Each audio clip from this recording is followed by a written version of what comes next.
My name is Liz. I run Bucketlist, and I am hosting with Jason Greenberg and Syd Ghan today, and some special guests with us. And it's our first video roundtable. Bucketlist Goes Podcast. Rock on. Yes. And started from the bottom. What? Started from the bottom. It's already starting. The talking over is already starting. You have the floor.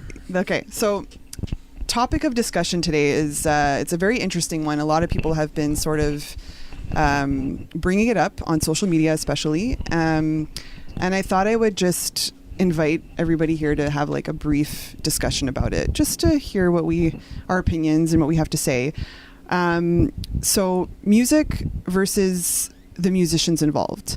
How far do you go before throwing your favorite band's records out when you discover that they have been accused of being a rapist or murderer or racist or any one of those horrible things? How far do you go? So I thought we could just talk about it and go from there. So if you want to introduce yourselves and just we'll start with that. Okay. Well, this gorgeous baritone voice that you probably already recognize is Jason Greenberg. I'm a writer for Bucketlist. Hi, I'm Syd. I am also a writer for Bucketlist. Hey, I'm Matt, and I scream for Cryptopsy. Hey, I'm Jason, and I do a lot of shit that I can't even remember anymore. He's Montreal's greatest puppet. Yes, pretty much. Hand puppet. Someone's got their hand in my ass right now, and they're controlling me. But as long as I get paid. Peter, when did you get here? I guess that would be me, the gays. Yeah. We've got our hands in our ass, and We'll talk we'll about go that for the after. easy, low-hanging fruit. Yes, I'm the gays, and I'm very happy to be here to speak on this issue. Thank you for inviting me, Liz. Oh, thank you for being here. You're welcome. All right, so let's get started. So who wants to start? I could probably put out some less than favorable points right away. So I'm unfortunately the guy in the room that is still listening to and inadvertently supporting a band that is getting thrashed on the fucking internet right now, terribly, both by just random people as well as industry members and bands and everything like that. I unfortunately, and this is the first time I'm saying this out loud since this has happened, I am still an As I Lay Dying fan. The music was very shaping for me as a young lad, getting into metalcore and getting into everything that I do as an amateur musician and now as a writer. And although I very much detest everything that Tim Lambesis did, I am still very much a fan of the music that is being made. I think that Buried Alive might be My Own Grave might be one of the best songs they put out so far. Where I try to find a little bit of solace in that, and the point that I want to try and hang on to throughout this entire discussion, is that I know what I'm doing is wrong, and I'm accepted the repercussions that I will forever get for supporting a really shitty human being. So so for those who don't know who Tim Lambesis is, what happened with him? What has he been accused of? What's the history behind that? Yeah, I probably should have done that. Yeah, that's okay. That's okay. I just wanted. This is why I'm here. I moderate. There you go. Yeah. What you don't see is the whip. So she is my queen, and I bow to her. Tim Lambesis is the singer of As I Lay Dying, or at least the original and only singer of As I Lay Dying. And I can't remember what year, but basically he tried. 2 years ago, I think. He was convicted of conspiracy to murder. He tried hiring a hitman to kill his wife for reasons of he was on a massive amount of steroids and all kinds of other ridiculous substance and shit like that. So there's a whole big story behind it, but at the end of the day, he pled guilty. He served his time. He is now out.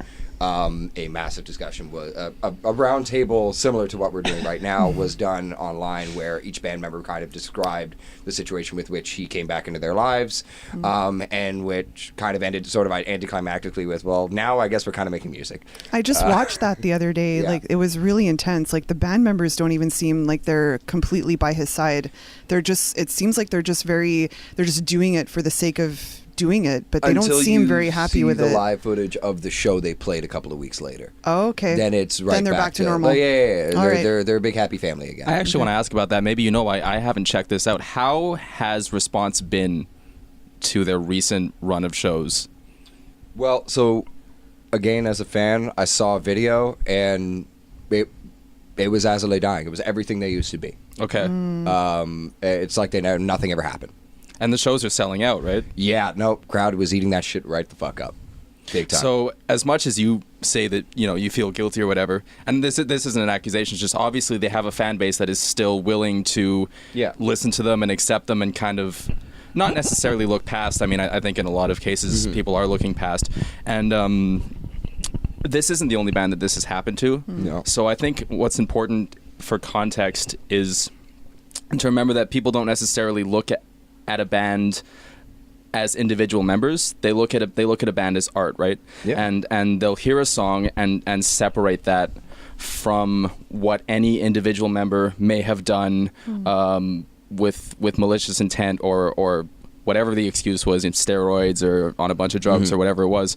And for a band like As I Lay Dying to come back like they have and have sold out shows and have a new record and have label backing and what have you, there are enough people and there is a big enough crowd and a big enough market for things like this to continue to happen. Yeah. It is a crapshoot. At the end of the day, they could have come back and absolutely nobody would have been down. Because, I mean, personally, the band that As I Lay Dying became, Woven War, I feel like didn't even remotely start to scratch the surface of the kind of ground that As I Lay Dying always covered. And I personally didn't enjoy the music. I thought it was really watered down from what these guys were potentially capable of. Each of the members, Shane Blay as well, the singer of Woven War. So at the end of the day, I think they were all eager to get back to what they once were in some way, shape, or form, no matter how much they hated themselves for wanting to do it. It was still like that forbidden fruit that they couldn't let go of. Like, God, it feels so fucking good, but it's terrible. And to touch on the point that you brought up of, the fan base and everything like that, my issue is when people will try to argue that there's nothing wrong with what they're doing. I admit that the fact that I still enjoy this music isn't a good thing. I'm supporting a guy who did a really shit thing. But I fucking love it. So I'm going to eat this cheeseburger, motherfucker. So when something like this happens, I think there's always an initial reaction too, right? Because there's an emotional reaction that happens in either sense when someone that you loved or idolized growing up does something like this. So a lot of people are going to go, oh no, I'm never going to listen to this again. I'm going to wash my hands of that. But you have to remember that there is a precedent for forgiving artists like this. Like, we think about someone like John Lennon, right? Who is an icon for peace and love and anti-war and what have you. But he has gone on record himself as saying that he was terrible towards women. He was very violent in his youth. He was openly mean towards the disabled community, and this is someone that over time, these misgivings, I guess, have been swept under the rug in favor of, oh, this man was a legend. So I think for someone like Tim Lambesis, it's still so recent and so fresh that is still something that's very much remembered, and it's going to be in a conversation for a long time. But the question is, will the music or the art or even his personal rehabilitation, will that rise above it and kind of re-cement his legacy? It's like a question of time, too. We live in a world where all this information is so accessible, and we see everything that everyone is doing, and we get to judge it immediately, as opposed to back in the day with Lennon. It was so long, and not many people probably heard that. Yeah. It was more of like a word-of-mouth thing. There was no big press release that came out about it like now. And it's like a line of like morality. Where do you draw your line of your morals to accept what someone has done or to forgive someone on your own? If he served his time, is he okay now in society? Should we let him go? You mentioned Woven War. Woven War, they moved on, tried to do another band. These four guys, you say they feel bad about it. It's still their band, It's still their songs that they wrote, and it's still that they built this band, and I heard that they couldn't even like kick him out and hire someone else back in because he owned the copyright to the band name. So they had no real choice to continue it or not. Right. Well, they had a choice to continue it or not. They chose to continue it, and it's a fucking banger in the song. It's a great fucking song. It is, man. It's a great song. It's impossible to take that away. It's such a fucking good tune. So if you hear art, I always would love to be able to do this. Just like listen to it. If I like it, I like it.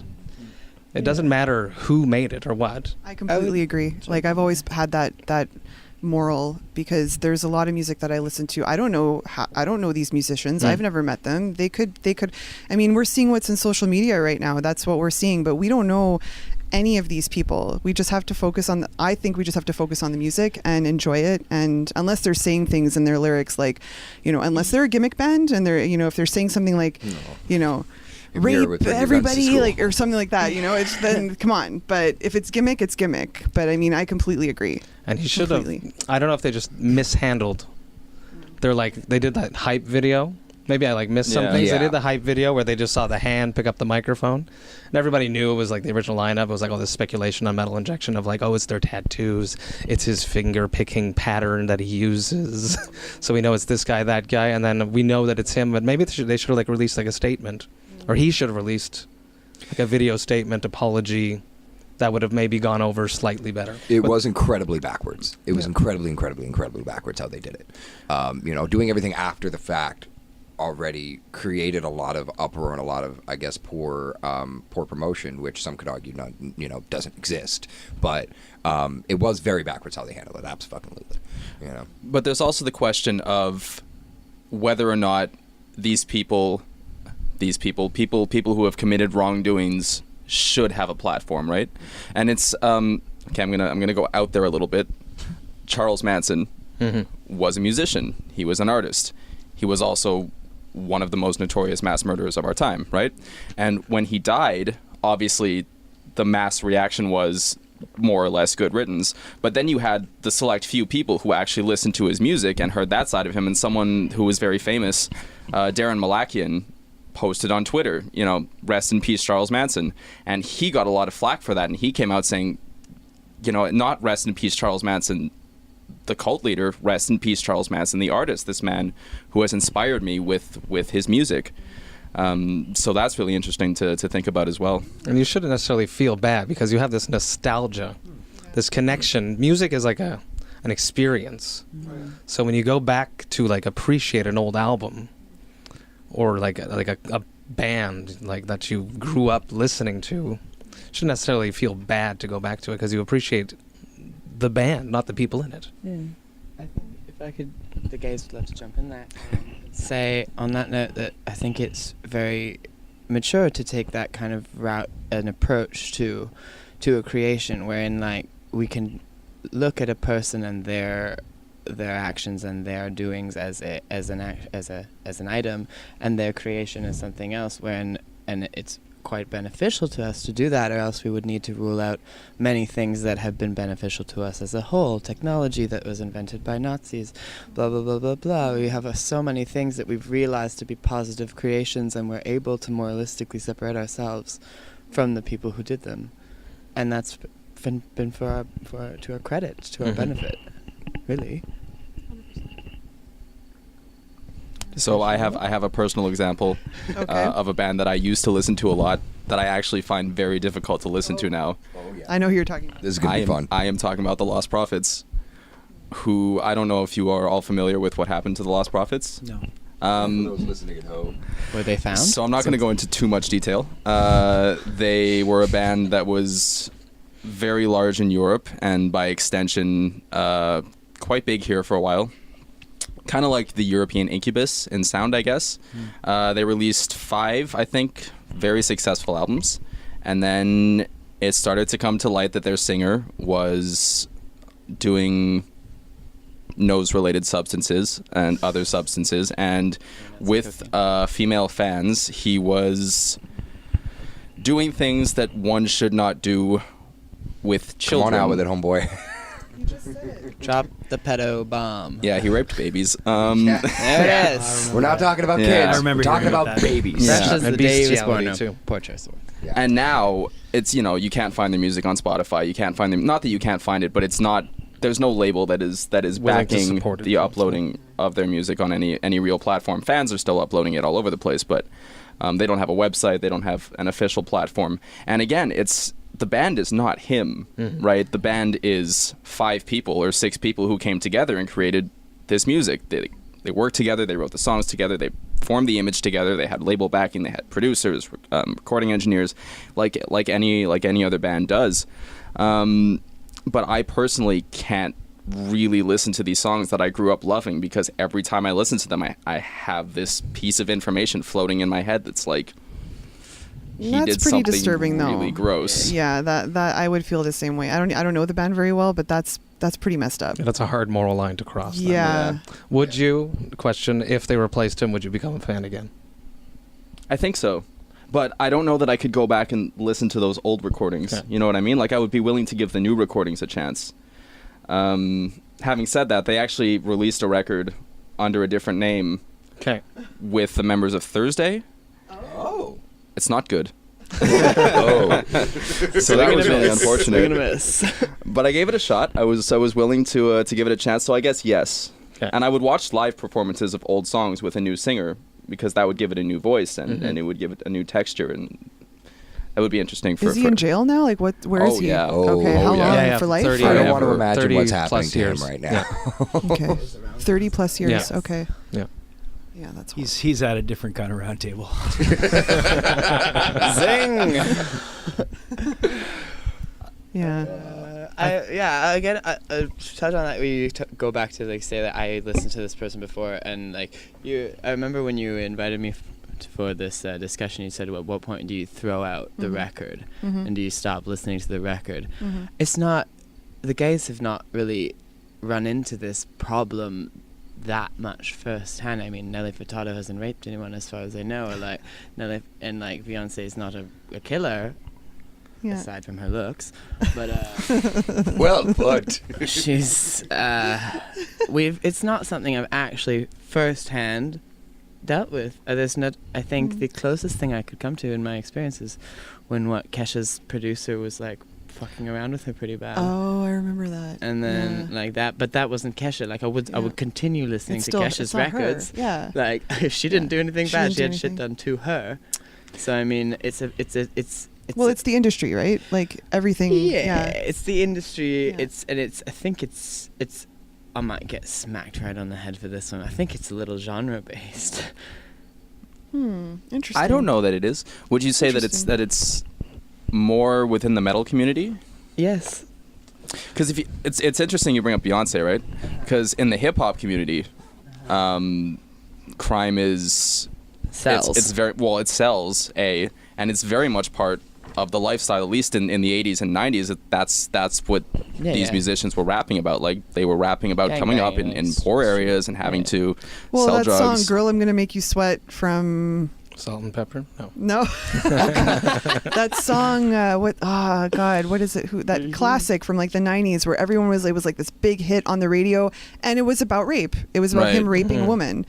But damn it! La, la, la, la, la. Yeah, Yeah. It's about anal sex. I don't know if it's about rape. No, it Yeah. is. It's about totally. rape? Okay. Listen to the lyrics. It's about him raping a woman, and everyone was like dancing to it in clubs, into it. And how come? But imagine that song came out now in today's day and age with social media. That would Well, that not. was Blurred people, Lines and stuff, right? Remember that Robin Thicke song that came out? So yes, you're right. It's not exclusive. I'm not by no means saying it's exclusive to a genre, but Right. like that Robin Thicke song that came out in pop music was the Blurred Lines, where it was like, I like these blurred lines, because it's about like not getting consent and like kind of forcing yourself I didn't on a know woman. about that. Okay. And it was torn apart, but it's rare that you see that. I find in like a lot, like I'm trying to think of another example in pop, like hip hop for sure. And I'm not saying it's just metal either. I'm just saying that I would say that there are genres where it's more common. Well, I Hip-hop, mean, like, what's his name? rap, The guy who created metal. Apple. Yeah, the guy who created, who's from Steve Jobs. Steve Jobs, yeah. Like, we're buying Apple products, and he was horrible to women. Like, wasn't he? Like, he was a totally, like, just a horrible person, and we're still buying Apple products. We're still supporting his, so why is that okay? But then, Jason's getting, like, shit on social media for, like, The fucking following, Dying song. The reason for that is because I like metalcore. Well, it's and a again, the that, thing that is, alone is enough, but the thing is, again, that this is recent, right? So this is the thing that people are talking about. So Yeah. you're always going to elicit the biggest emotional reactions, I think, from something that's fresh and current. And everybody has a voice now. yeah. Everybody has a voice. Or because like of a social platform. Everybody has media balls and- behind a computer screen. That's what it is more so because Exactly. So it's so easy to say boycott this artist and boycott this, but you don't think about all of the people who took the time and worked on these, songs, movies, TV shows, what have you. And you don't think about the people that are going to stop making money, having a livelihood. If like if House of Cards were to just disappear from Netflix, right? Kevin Spacey, or if every MGM movie were just to disappear from every movie streaming service. Harvey Weinstein's a piece of shit. Do we boycott MGM? There's a lot of collateral damage there to people who didn't do anything. Exactly. Presumably. Yeah. Do you still like AC/DC? Yeah. That's another fantastic example. Do you still like Pantera? Yeah. Yeah. Fuck yeah. Because Phil Rudd did exactly the same thing as Tim Lambesis, hiring a hitman to kill people. Yeah. Oh, that I didn't know. Yeah. He's still serving. Is he He's serving still a under sentence house now, I arrest, or is think, he? yeah. He's got a full sentence now. I don't know. I think the difference there is that AC/DC aren't touring with him anymore. Yeah, Right? there's been a replacement. He is. Now, I think AC/DC is basically just Angus Young now. That's it. At this point, yeah. At this point, yeah. Okay. And Axl Rose. God bless him. Fucking killed me. But so that's the thing, is that Tim Lambesis got out of prison, and 6 months later, As I Lay Dying is releasing a new song, coming out with a new record and touring again. And it's like, did we really give this enough time? Do we have proof that this guy who Has repented? yeah, exactly. This guy who tried to hire a hitman to murder his wife. Was he successful?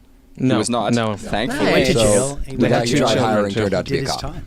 And she had 2 children, or they had 2 adopted His wife children. turned out to be a cop? Oh, no, the hitman. Okay, sorry. I was lost. Sorry. Whoops. All of Look this at time.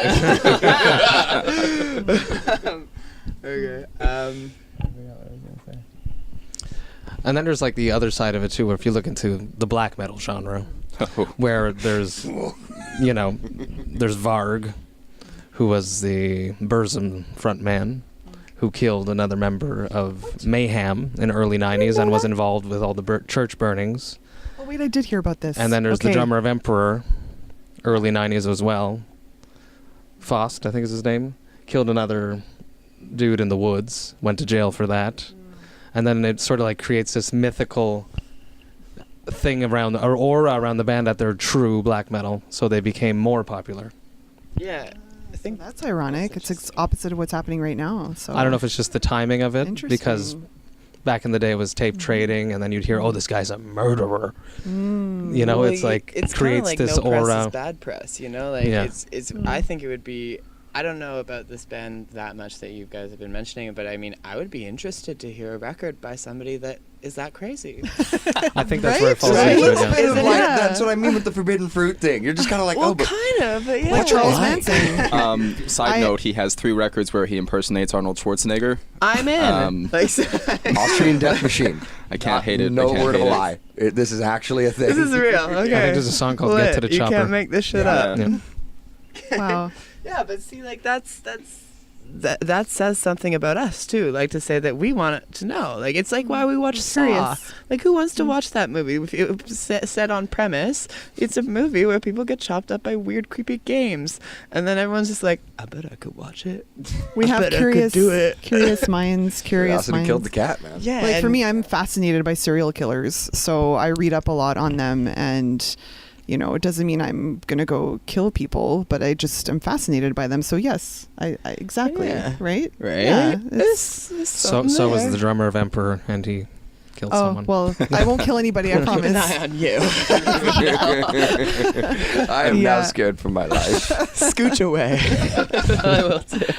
Okay. I love the example of Varg, though, because he's such a well-spoken person, and since he's been out of prison, anytime he's released any sort of statement or any sort of opinion, people have lauded it as like, this is the wisest, most just perfect. He is perfect. This guy was a violent. It was really intense, and he was Bit of a received dad. Bit of a no remorse, I don't think. Yeah, but that's the example of given time, fans can not only forgive, but accept and even Completely revere. fucking forget. yeah, too. revere is a good word for it. Yeah, I have an interesting. So I was mentioning earlier, the gimmicks versus like the reality. So there are people out there that do get offended by the gimmick bands. There's one that I'd like to bring up. Actually, I don't know if you guys have ever heard of this band called the Matadors. I interviewed the Matadors. because of you guys. You interviewed them. It's true. They're from, where are they from again? Ontario? Somewhere in Ontario. Toronto. Yeah, and they're a huge gimmick band. And the singer Hooch, he sings a lot about like, you know, having sex with women and just like in very vulgar ways. And he's like the biggest sweetheart in reality, but like he's very. On stage, he's a completely different person. It's his persona. It's his persona, and he's been accused of being like a racist, like a homophobe, a rapist, all because of his lyrics. People are taking it very, very seriously.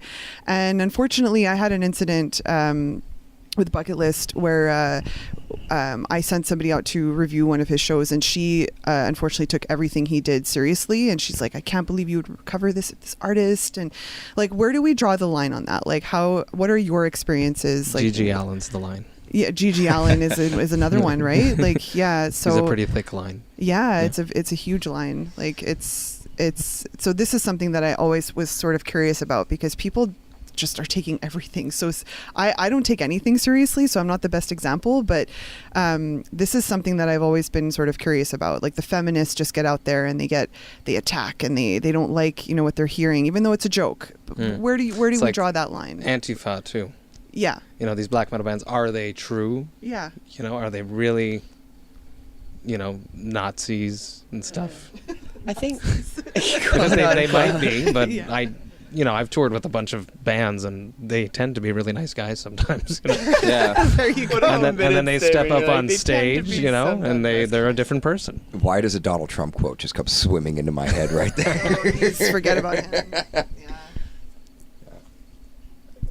Jason, Yeah. would you have any of these people on your show for an interview? Yes. I've had some of these people on my show. There you I mean, go. I've interviewed Phil Anselmo. Yeah. A couple years ago, Phil, Did the thing that just he did. after NAMM, did that. I mean, and that wasn't the first time that Phil's done the Nazi salute on stage. He's been doing it for years. Right. He gets liquored up and he does stupid things. Yeah. But I'm sure everyone around here, I mean, my go-to at the gym is still Pantera, you know, Far Beyond Driven, or, I mean, it's hard to not like that band. And Right. I'm a Kanye fan. I mean, Kanye's really hard to stay a fan of, but then he'll drop music and you're just like, the guy's a genius. Yeah.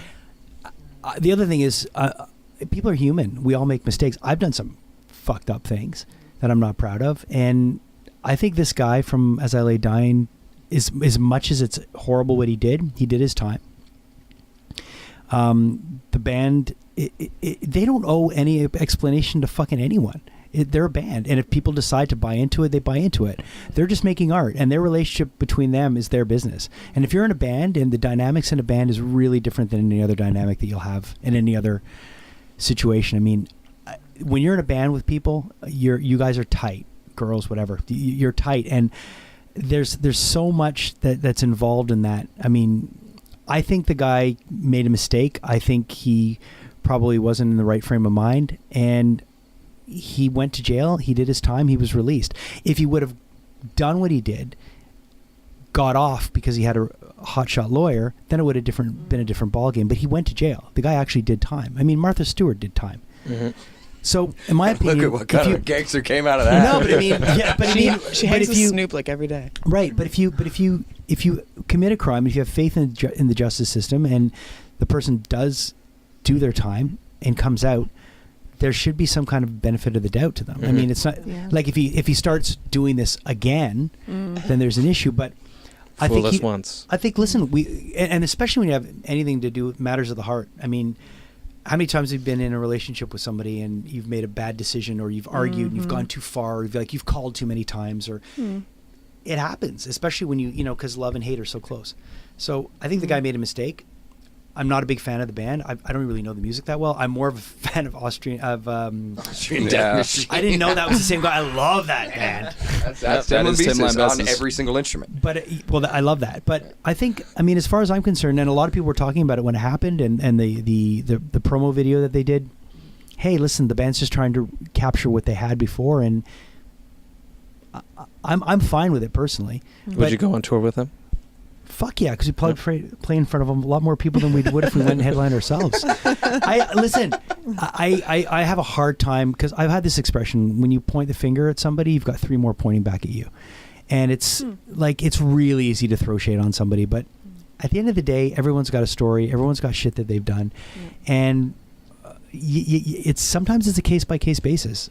I mean, I think the guy from Lost Prophets, and he's a piece of shit. Yeah. And I'm not saying that this guy isn't, you know, but that guy is like, it really depends on what your comfort level is. But There was a ton of premeditation to what he was doing, whereas there's questionable premeditation towards other. I think I think they might have had a bad relationship. Maybe who knows what happened with that, you know? And even when it comes to the Lost Prophets, I think, my main point was that I still do try to go back to listen to those songs. And you have a hard time. I have a hard time, but the love is still there. You know what I mean? Yeah. The influence is still there. You're just disgusted. It's fucking disappointing. But it doesn't erase all the memories that I have listening to those songs on road trips and listening to them on planes and loving them and just having them help me pass time and get emotions out. It's just now there's all of these new conflicting emotions that happen. I mean, I'm a massive Pantera fan. Yeah. I love Same. Pantera. I mean, I think a lot of us are. And that band's been so hard to like over the years because of Phil and other things. And I spent a summer on Ozfest with them. I've saw behind the scenes what they were like, and they're good guys. They just drank a hell of a lot and made some really bad decisions when they were drunk.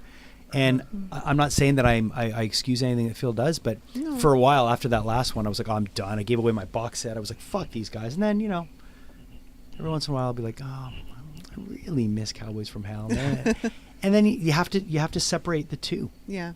Kanye's for me is the best example because he's really, I mean, he's just so hard to like.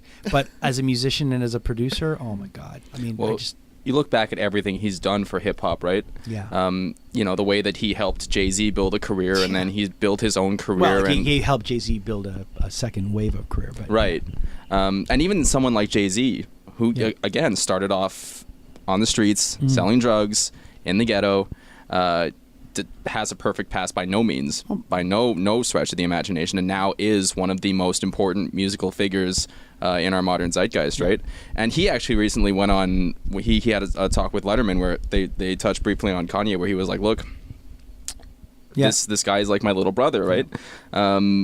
I can't always defend everything he does, everything he says, but at the end of the day, the guy's a genius and he's a great musician, and you have to take the good with the bad sometimes." 100%. Yeah, and I think when you let artists into your life, just through their music, it's almost like they're family to you. Yeah. Whether you know them or not. But they're right? not.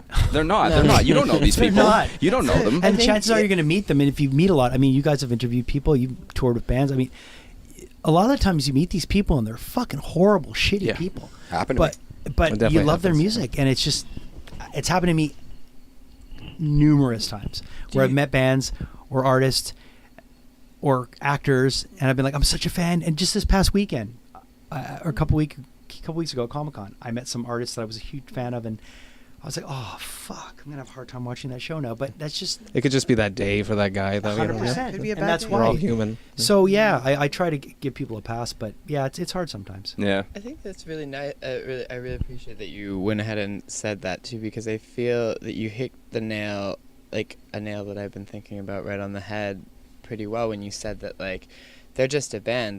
They're just people like us, but because they're in public eye and because they have visibility, that we kind of hold them to almost a double standard or a 100%. different standard, and we pedestalize them and make them examples, and therefore in the way that we prosecute them, they need to be made examples of as well, when really we somewhat rob them of due process. Yeah.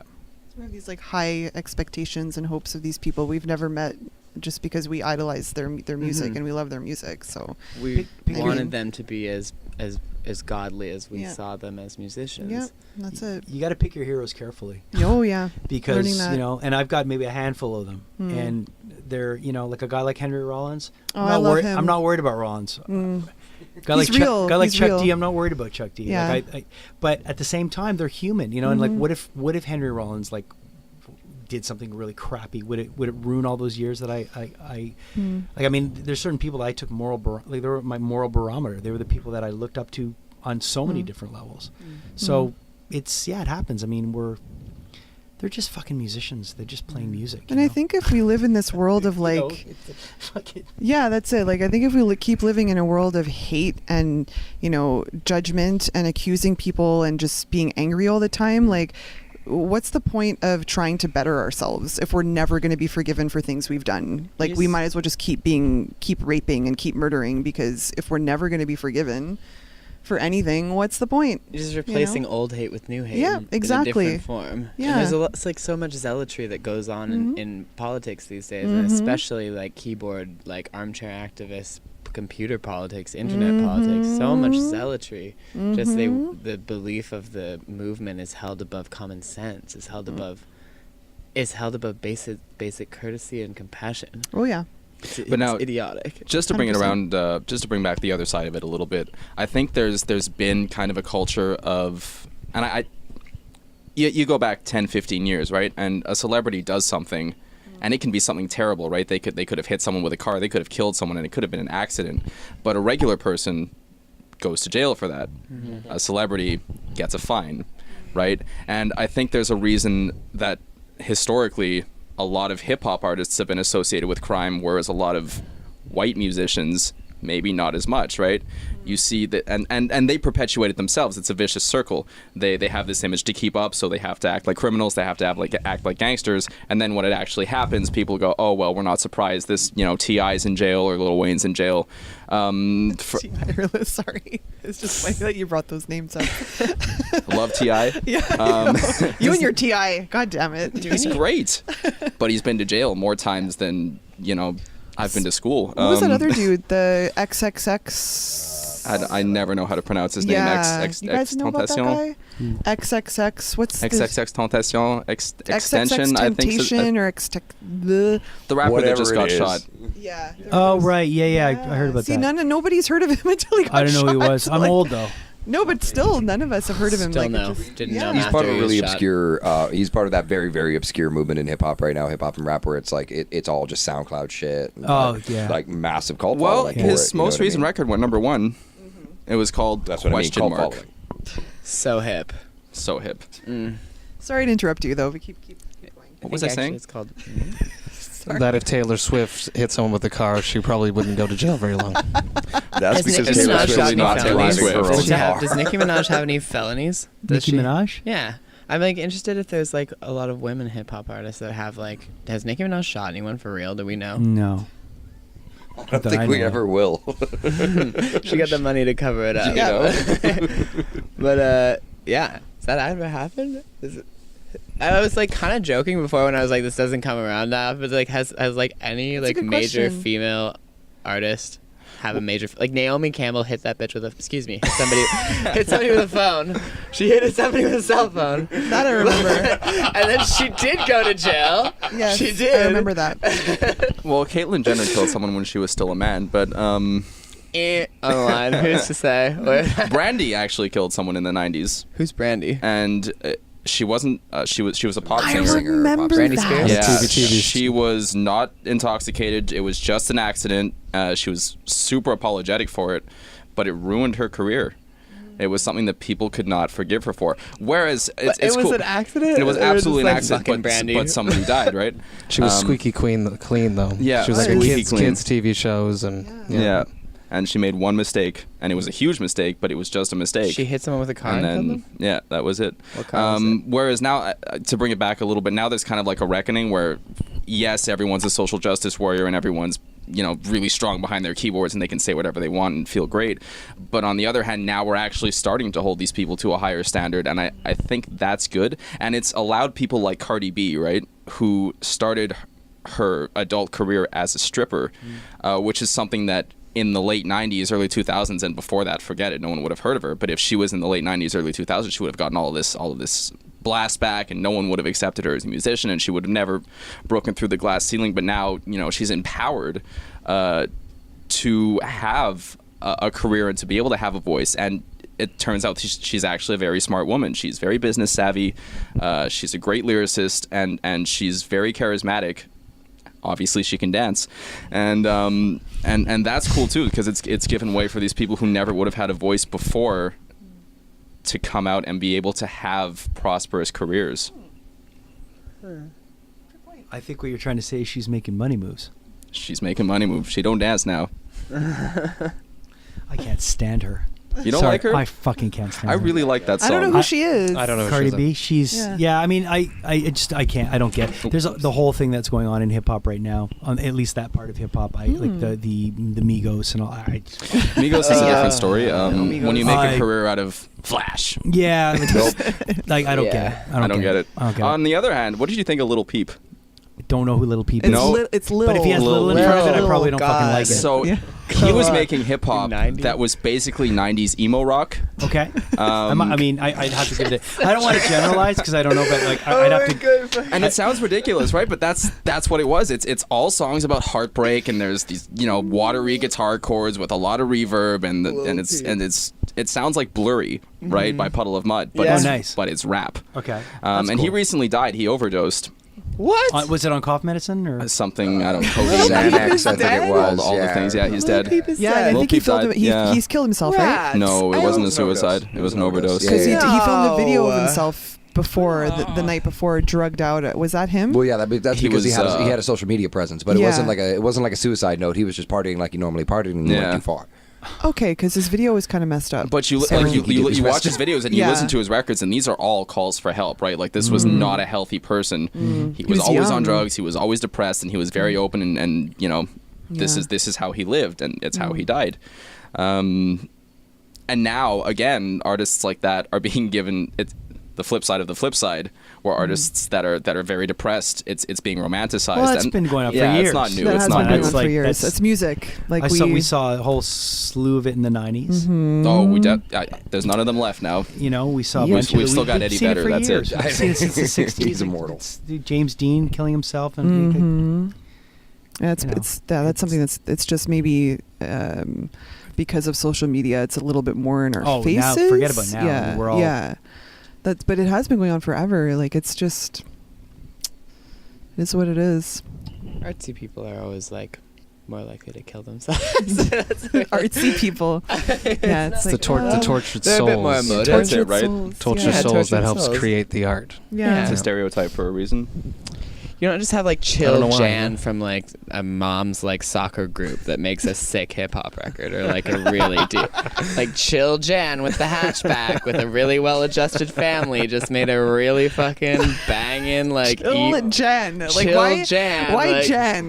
Like why that such a name? non-assuming mom name. name. Exactly. Soccer mom like she name. rolls up in her Eclipse, and then Oh my that's God. even too cool. Excuse me. She rolls up in a Honda hatchback. Yeah. And she just like has a really sad watery acoustic guitar jam and like lays down the I lays. just threw up in my mouth a Like little that bit. doesn't I've happen. listened to this record. Of course they kill themselves I would more. listen. Yeah, I would listen to that. I would totally listen to that. Yeah, only because I sold it really well. Jan has to pay me royalties. So what you're saying is you're leaking the gay's next record is like the Featuring Jan. She didn't get a full track. She didn't get a full track. You're not contractually She gets a verse and a obligated chorus, to and that's it. cut Jan in. So how do we get on the topic of suicide? From Sid's fault. murder. Romanticizing responsibility for that. romanticizing the Yeah. whiner. Just curious about Excuse that. me, It's good. It's good. I think what he's mostly trying to go for is our idea of idolizing somebody despite, what actually goes on in their lives and what they're actually going through. Like, Little Peep's success was he had gone like tenfold after he had killed himself. Same thing. Like, you can't tell me, Nirvana was incredibly, incredibly, incredibly famous. You can't tell me they would have transcended time quite like they have if the dude's brains didn't get blown out. But there's also there's mystique there, right?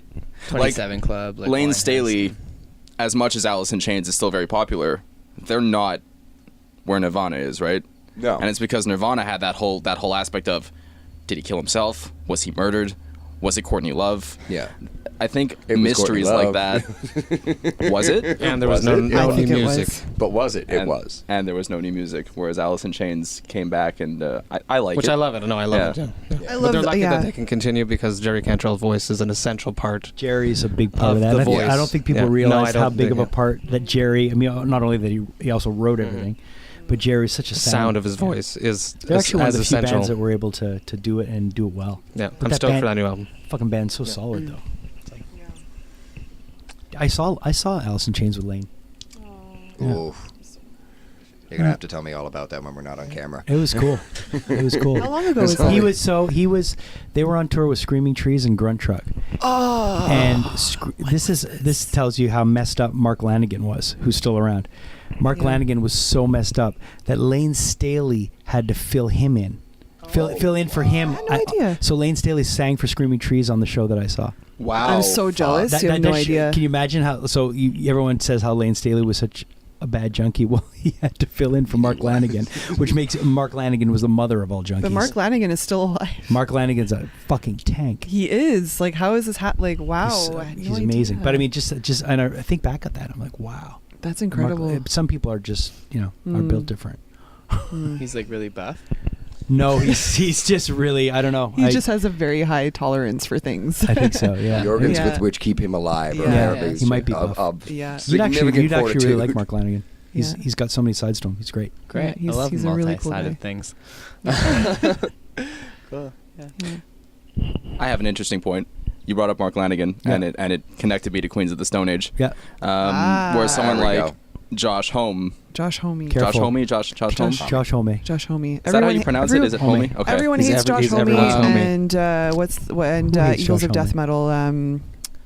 Well, Jesse. them it's different because they are touching on a political topic that's very hot button right now, right? Whereas Josh Homme, all he did was Kick someone in the face? someone in the face. All he Nice. did was kick someone in the face. But he's Specifically a been, woman. he's been violent before, though, Josh Homme. and He he's- has, and yeah. I'm wondering if it's easier for the public in general to forgive an artist when their music is so universally acclaimed as a band like Queens of the Stone Age is,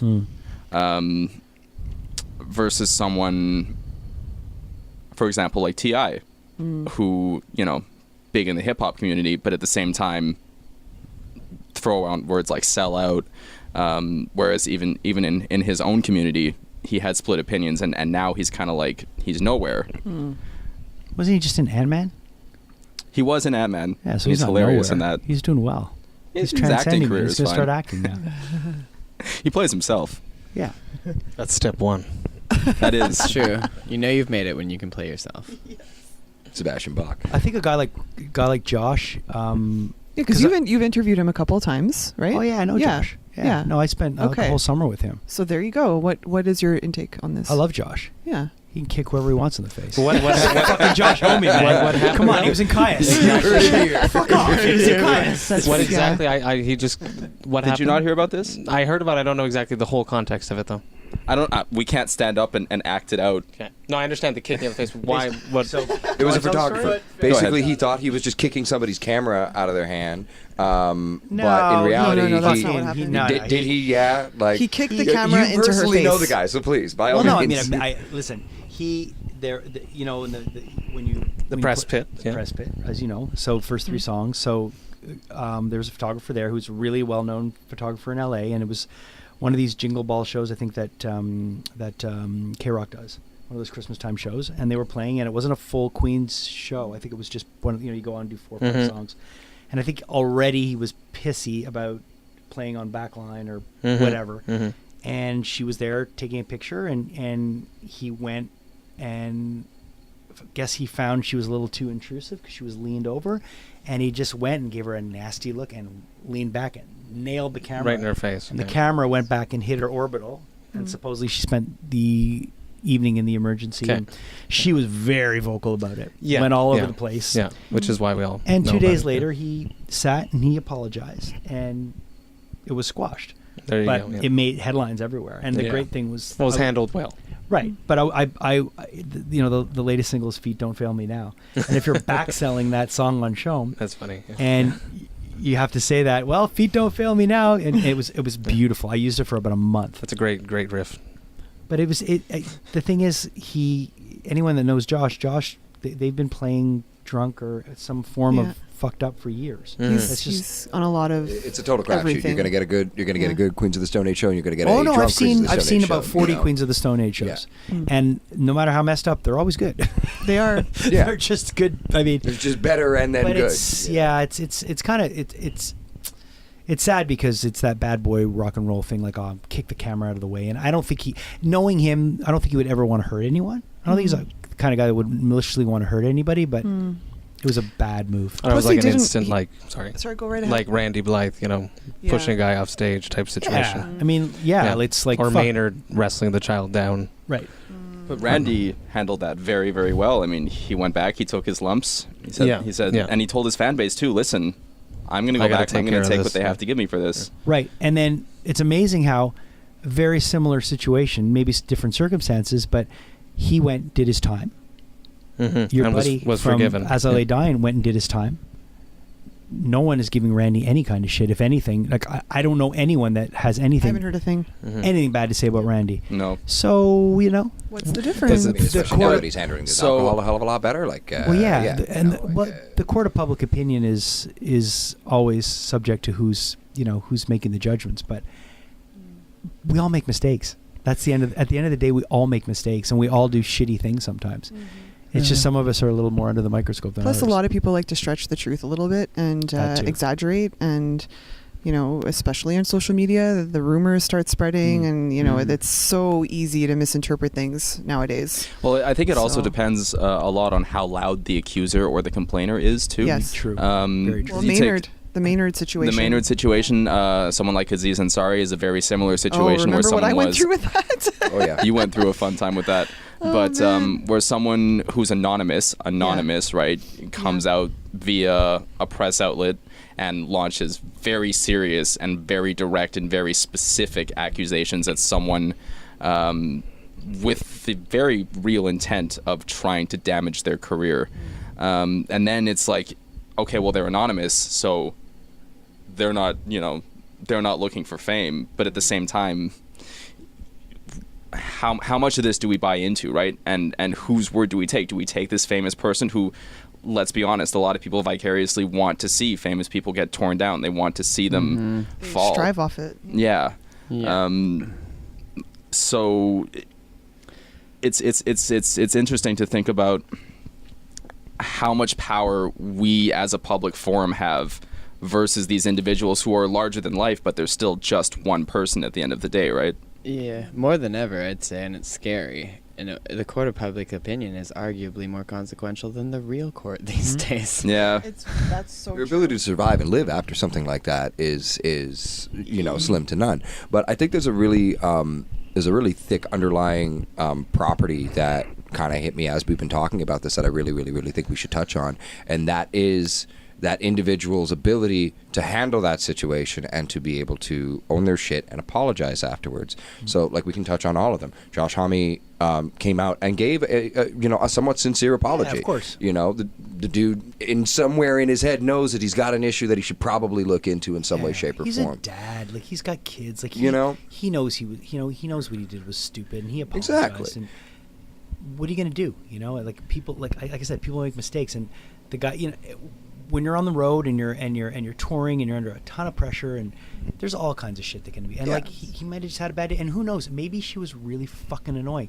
Maybe she took a picture of him that was unflattering that was posted before, and he recognized her and he wanted to. Who knows? Well, I mean, Sure. that's why we have the 3-song rule, right? Because photographers, and I know I work in that field, but photographers, we have that 3-song rule. I'm assuming because it can be really annoying to have cameras in your face when you're on stage for a show, and that's why there's a 3-song rule, because we're kind of trying to make it, They can have a stick around balance. Yeah. first 3 Yeah. songs and take as many pictures as they want, and then they have to leave. Yeah.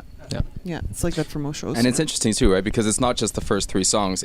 That was a 20-second cell phone video or a minute-long cell phone video, however it was, of exactly what happened.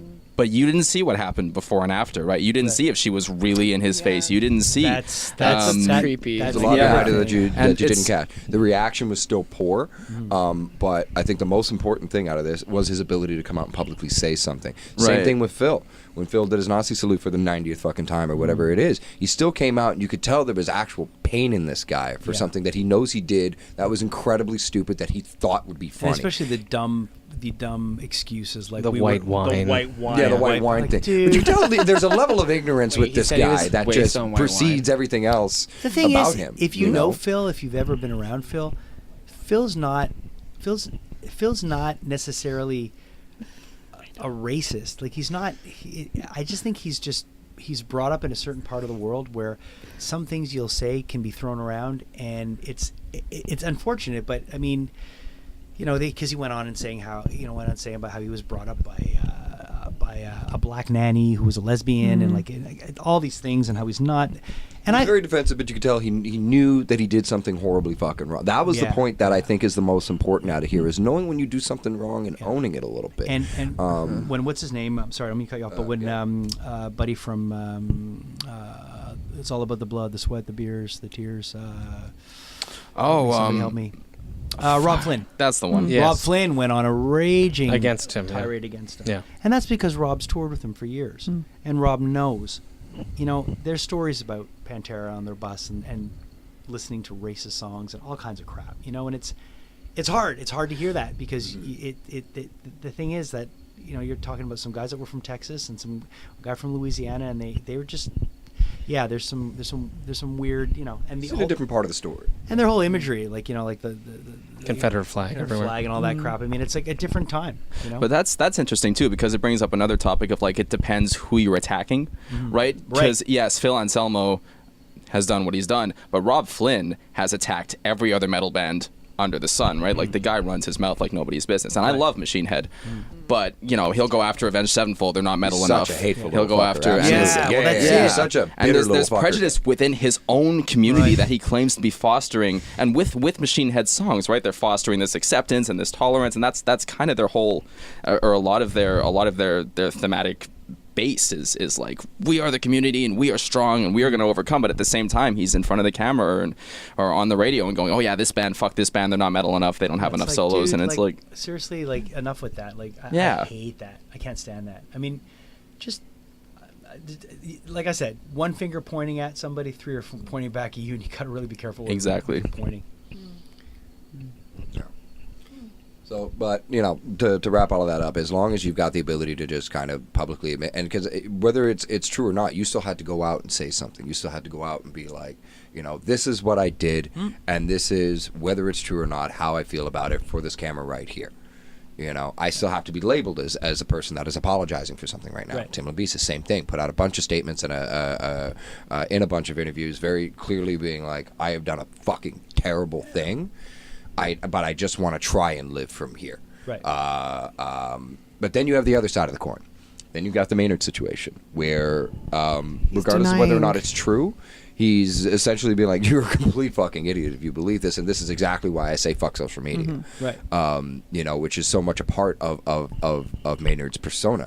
But right there, you know, he had a golden opportunity to kind of show that he was a little more of a human than he's ever shown himself as, and been like, the allegations against it's something along the lines of, the allegations against me are terrible, and I swear to you, this is nothing I would ever actually fucking do. Right. Show yourself as a little bit of a person instead of being like, how the fuck could you believe this? Right. We don't know you, dude. Yeah, but why should he do that when that's just not who he is? He's not that kind of person. He's a dick. So he's. So I mean, then it's and up that's to kind us of why to accept that person or not. That's kind of why I kind of believe him, because I mean, I think that if he actually did something, then he would be that person, the sucking up to the readers and like, oh, like, I'm so like that. I would never do, like, he would be it, but instead he's just being himself, because he hates social media, and that's just who he is.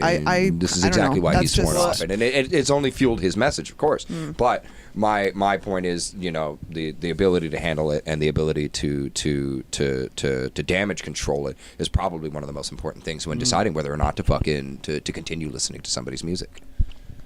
Which is another reason why all the big famous people, we don't hear about it as much, or it goes away much faster. They have many more skilled and talented people working the media, as opposed to PR. Yeah, the PR Huge teams PR. are much stronger than a little metal band here and there. Well, that's what I think is really interesting. We're kind of not dancing around it, but there's a big difference between the kicking the camera in the person's face and the allegation thing, because this we know happened. And then there's I think it's really scary, the amount of power that that people have to bring forth falsifications. That of course there are conflicts of interest that foster falsified stories, falsified claims. So this one you're talking about, that's a whole other can of worms for me personally, because I can never know. I can never know if it's true, and I have to just go on my own judgment, Yeah. and then you have to ignore everything else. There's always just going to be too much conflict of interest there. Like, for example, it really creeps me out. It gives me the heebie-jeebies when people are like, even though I'm pretty sure Jian Gomeshi did do it, like when that was going about, it creeped me out, man. When people would look at me and be like, "He did it." Like, you don't know. You Yeah. have no fucking clue. He did it, and if That you is don't think such he a did it, fine line to walk upon. Yeah. Because the dude was that was a very specific situation right there, because he was so preemptive about everything that had gone down. He goes, "This is going to happen. This is all the shit that's going to come out. All right, say Yeah. it before you can. I'm 8-miling the fuck out of you right now." You know, that was a really specific situation. that was fascinating. That was a crazy moment in Canadian culture too, to like watch Yeah. that. I think the court of public opinion grew sevenfold, not to make an Avenged Sevenfold pun. That really was a defining moment in this kind of I believe it in this was. culture that we're living in, where you know, somebody's opinion on the internet is truly gold. It's truly gold. It's truly held as law. It's held as valid and confirmed and prosecutable upon, like actable upon. And then there was such a backlash about that, where it's like, if you don't think he did it, you did it. Like it's Yeah. not Yeah. to that It extent, got but like, crazy. Well, and that's the you're thing a too, right? rapist. Like, it's insane. Like, now with the internet and the vast amount of just content that's out there, you can prove anything, right? Like, you can prove that the Earth is flat. The Earth is not flat, but you can prove You can find enough that the people to Earth say is it is. flat. Yeah. You have enough people putting out enough videos with enough pictures and science and eerie music and what have you, that you can prove it. Yeah, right? it's And there's so terrifying. many people that this has been proven to beyond the shadow of a doubt. Like, the Earth is flat. Like, forget the fact that we have people who have gone around it in both directions.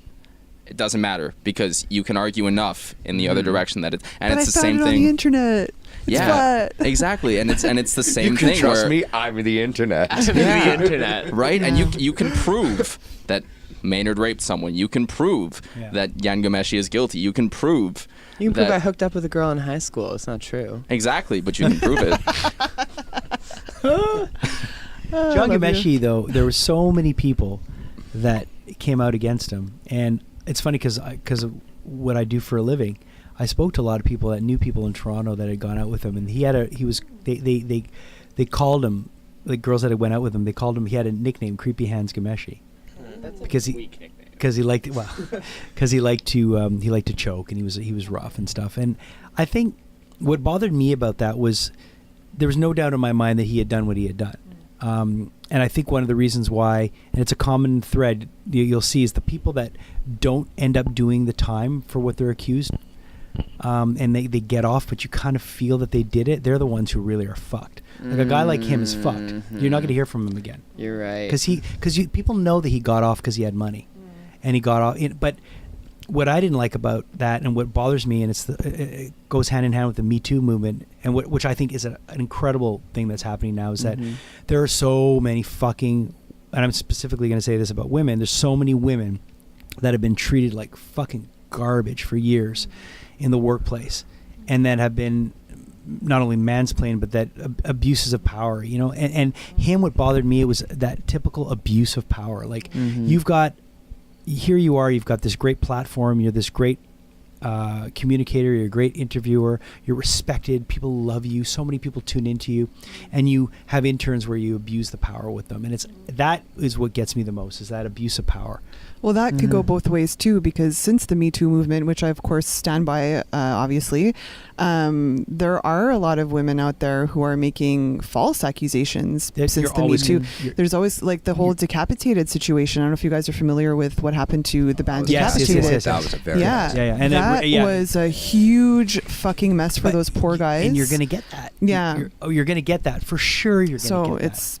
But I mean, catch-22. At the end of the day, though, what I like about it is that we're talking about it. Yeah. Absolutely. And the thing is, if you are a creep, and you're thinking of doing something to somebody, you're going to probably think it through a little it's bit longer. Creating an immense amount of fear and recompense and like it's creating that second thought. Good. As opposed to the first one of like, oh, dude, I'm down to do this. Right. You know, it's whatever an extreme. the fuck it is. It's an extreme You know? because I'm reading articles from men and women, men specifically, saying now that they're afraid. If they say something or they do something, they're going to be called a rapist. Mm-hmm. We're on the edge right now of everything. Like we don't know what's right or wrong anymore. I find.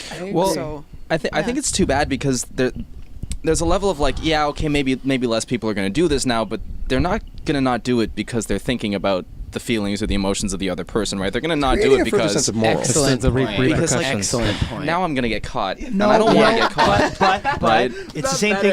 Look, it's like I remember when you used to be able to smoke in bars. Yeah. And then when they said the no smoking ban, they tried it twice. They tried it once, it fucking failed miserably. And then they really look, you are not going to be able to smoke inside of a club anymore.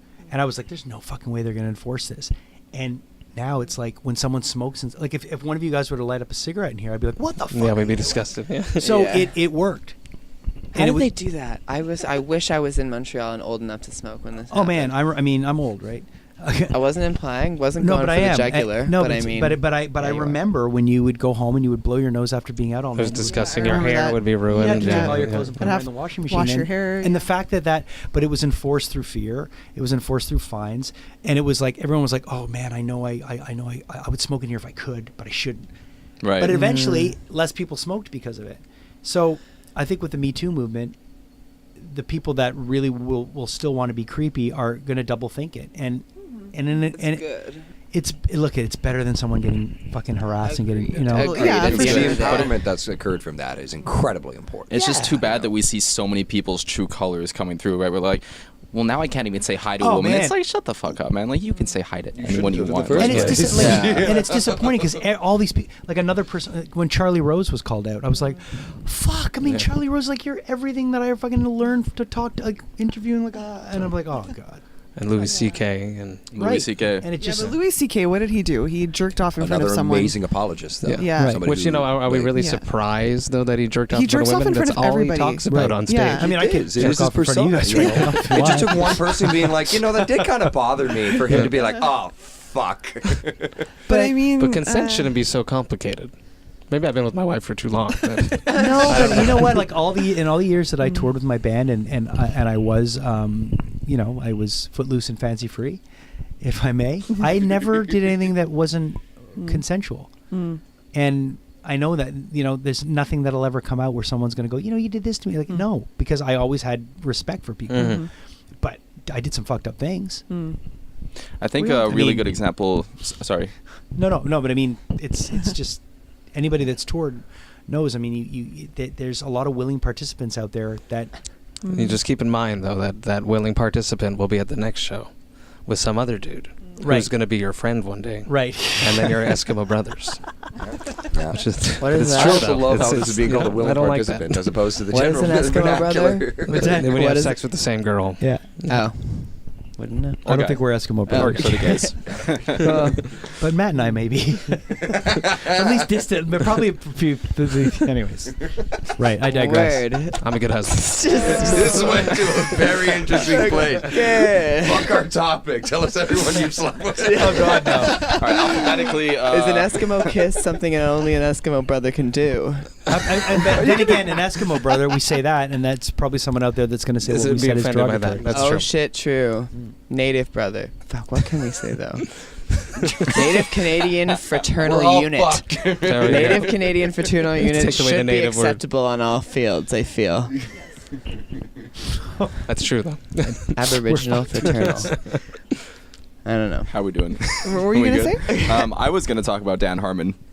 I don't know if it's. That's a fun one. It's a fun one because I mean this is a guy who clearly got overtaken by lust, right, towards a coworker, and she came out and she wasn't nameless. She's another comedy writer, and she was very specific about saying this man was inappropriate towards me the entire time we worked together, and this was not okay. And instead of He didn't hide from it. He didn't run away from show business the same way Louis C.K. did. It wasn't, he wasn't masturbating in front of people, but he was caught up in a moment of of lust and emotion, and he wasn't using his head. He was thinking with his dick. And he came out with one of the best apologies I think we've seen in this entire movement, where he was just like, look, I did this thing, and he told the whole story from start to finish, where he was like, I was a piece of shit. I did not respect this woman. I used my position of power to push her around and to be mean to her, and because I felt that she should be with me. And this is, you know, there's a lot of this old school alpha male mentality where it's like, well, if the woman doesn't want to be with me, then, well, fuck her. I think it's a really good example to look at, where someone can just accept that and know that about themselves. And I think that's a way to tie into, like, we're more willing to forgive people when they give us the whole story, and when they show us their flaws, and when they Always show two exactly sides. Always two sides to a story. yeah They just become more human to us again, and we can kind of take them off that pedestal that we put them on. because you can kind of think like, that could be me. It could be me. Yep. Yeah. Me too. Hashtag. Hey, you should start that. Had to go there. Had to do it. But yeah, jokes aside, I agree.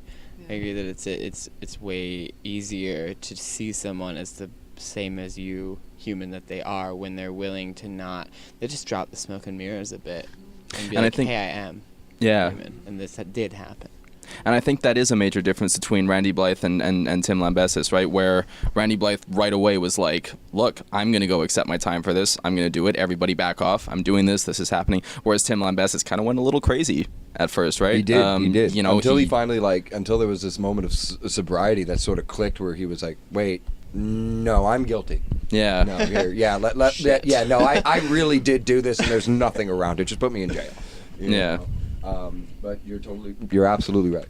Yeah. Because like he took control of their MySpace page, and he was sending out MySpace. messages that the rest of the band was not okay with. They didn't concede to. They were like, what is this? No, we're not releasing a record, and we're not whatever. But he was releasing statements and all this stuff, and it was. But he sobered up, right?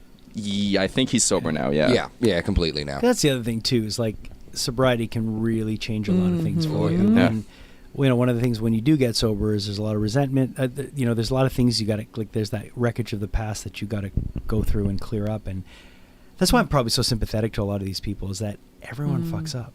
And at one point you can't hold everybody accountable to everything that they do. And I mean, you have to hold people accountable, but shit happens, you know what I mean? Like, people make mistakes, and unless you can say, like, oh, I've never made a mistake, well, be careful, because you might.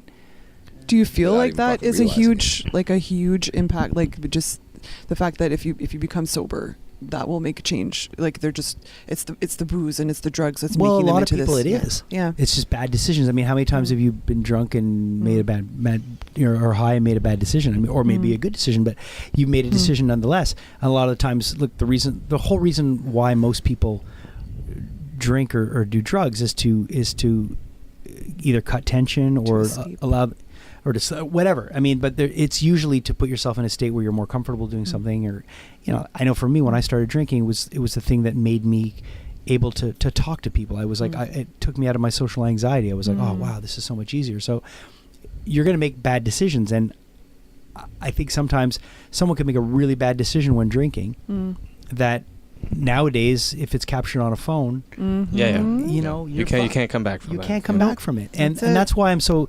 empathetic to people that make mistakes, because I've made a lot of fucking mistakes in my life. And there was no phones around, so you're happy.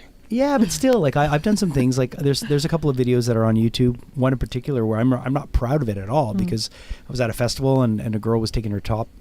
She kept showing her boobs, and I scream, put the girl back up on your shoulders, and have this whole conversation with her, and I'm like, show us your fucking tits, and like, doesn't everyone? You had to be that guy for that moment. But I I know, know, it was the and mentality of Ozfest back in the Right, day too. but though. still, it's like- disrespectful. It's disrespectful, and I would never do that now. Although when I'm on stage, I'm the totally different person than I am when I'm off stage. Yeah. I'm a dick. But that's I say the thing, stupid right? things, and it's a persona. People expect the rock star to do that. Right. They expect the rock star to, promote sex on stage and promote, everybody fuck each other up and, Right. and run around in a circle and sense of fearlessness is what Right. it's Exactly. like. Really, oh yeah, this guy's a fucking badass. Like, He's I scared remember- of You nothing. said with the self-perpetuating hip-hop thing where they have to go do the crimes or else Exactly. they're not gangsta, and you said Exactly. with the like bad boy rock and roll image, then if you're not a bad boy, why are you doing rock But and roll? I was never a bad boy. Like, I didn't drink. I didn't do it's anything. a persona. You're right, but it's a self-perpetuating cycle And that you I like. don't think this young woman in the crowd walked away with a bad memory of that show. No, she's like she was showing her boobs the whole time, and I just told her to.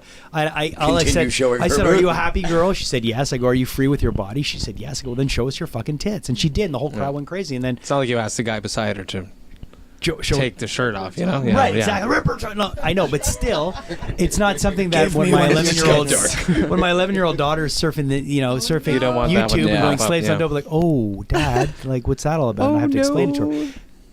Listen, I'll take my lumps and I'll have to sit down and have that conversation with her, but it also shows that I'm human. It's like the other day I had to show my son was doing horribly in school, and I had to pull out my old report cards to show him. He's like, "Dad, how do you get a 15 in something?" And I'm like, Do you get a 15 in something? You don't show up Because I signed my name and that was it. But He's on the page. But at some point, you have to be able to look at yourself and go, okay, I'm not perfect, you know. But I think the most important thing is you have to fall down to learn. And if this guy learned something from what he did, and I'm sure he learned a lot by going to prison, I know for a fact that Randy learned a lot from what happened. You know, so I think if people learn from these things, like I don't think John Ghomeshi learned anything from that experience at all. Because he got off.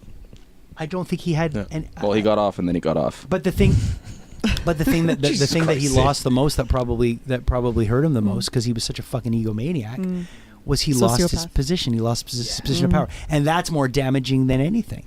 So, yeah, he made it went a little nuts. He's probably a little nuts. Right. Now.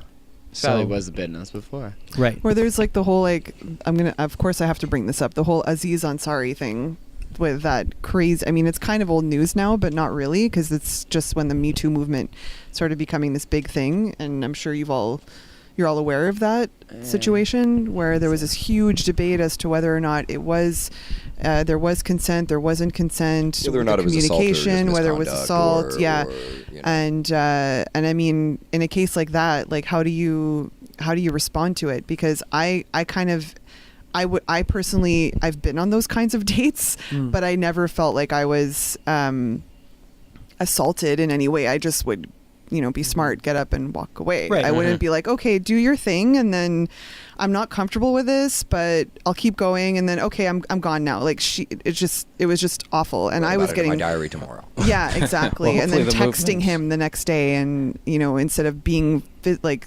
we're saying, social media, hiding behind a screen, instead of physically explaining yourself and saying I'm not comfortable with this, you let it happen, and then you text the next day and say you're not comfortable with it. Right. Like it's just ridiculous. I think that completely robs some women of their agency. Yeah. Their ability to act independently and feel that Absolutely. they can. Yeah. Like, if they feel that woman was put in a situation where she was helpless, then man, you're helpless in a lot of situations. That's Yeah. And I mean, is just anyone, robbed right? from women in that like, Exactly. Because it goes beyond women in that situation, where it's like even a man in a situation where he's he feels put upon, or he feels uncomfortable, or he feels like this is not a situation I want to be in, should be able. And there are timid men, just like there are timid women, who are not going to stand up, and they're not going to say, please stop doing this. And it's the one hand where, yes, the guy was probably a piece of shit in that situation and should have stopped. On the other hand, the woman, there's blame on both sides, and it's such an incendiary topic that people are just going to pick sides, and it's black and white. And that was one of the blurriest lines of all, that situation, where there were moments there where you're like, he gave me white wine, I wanted red wine. It's like, shut up. Yeah. But then at the same time, not he's assault. sticking his fingers in my mouth, and you're like, okay, that's a little I'm gross. sorry, like, but if you okay, one time, fine. She let him do it three times after that. Right. Like, if you don't like it, like, just Say no. So, Yeah, that's somebody an that's- agency. Like, Yeah, That's somebody just be that's, like- that's scorned, probably, that Yeah. wanted to be with him and it couldn't be. Oh, absolutely. Yeah. But it's still Hope- shitty. Hopefully the It- movement gives us like a voice to women. Yeah. Or like, the right sentences to say, and the power But it's to women like actually that get that up are and like leave when you're in kinda- situations that you're Absolutely. Yeah. Exactly. comfortable. There's like systems in place. You can call the cops if you're really Yeah. scared. Yeah, Everyone but has a bars cell have phone on your- systems now, too. Yeah. Every case by case, right? Like it's I mean, it's like, so in that case, and you you could've don't just been and depending on where you're, it all goes back to how you were brought up. It goes back to what How you you handle experienced, like how you are individually. Like there's certain norms that are put in place and systems that are put in place, but if you're just naturally a shy person, if you're a bit of a people pleaser, if you're like there's so many things. So it's so I think what it comes down to is that it's up to parents to bring their kids up and have those conversations. Like, I'm bringing 2 kids up right now, and I tell them all the time, you don't ever put yourself in a situation that you don't want to be in. And if you don't want to be somewhere, get up and leave. And if something happens, say something to someone. Like, this whole like culture of silence thing is like ridiculous. Like, I really relate to when women say though that like, oh, like I didn't want to piss this like guy off. Like, my type is like gym rat dudes, and I've like definitely been in a situation where there's like a 250-pound dude being like, we're gonna fuck, and I'm like, You know about that. I mean, at the end of the day, we're not. Yeah, I get that too, though. Like, I mean, like, I understand that, but that's a little bit of not brainwashing, but like, I knew that it was probably pretty unlikely that this like guy was gonna, kill me if I said don't touch me.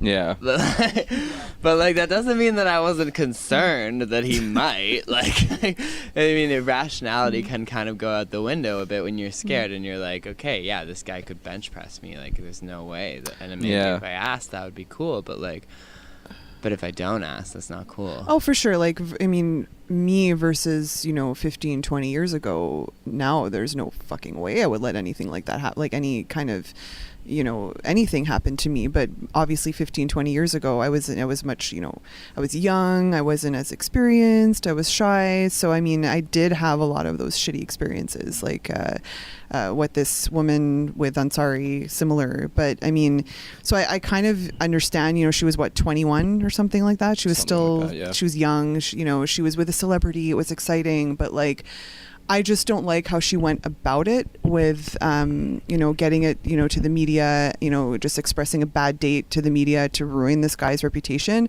He probably is a terrible date and probably is a terrible lover, but that doesn't make him a rapist or a sexual, whatever. Well, and that's why I think that story is so important to the movement, right? Yeah. Not to the people involved. To the people involved, I think they both need to, make their peace and figure out where they stand.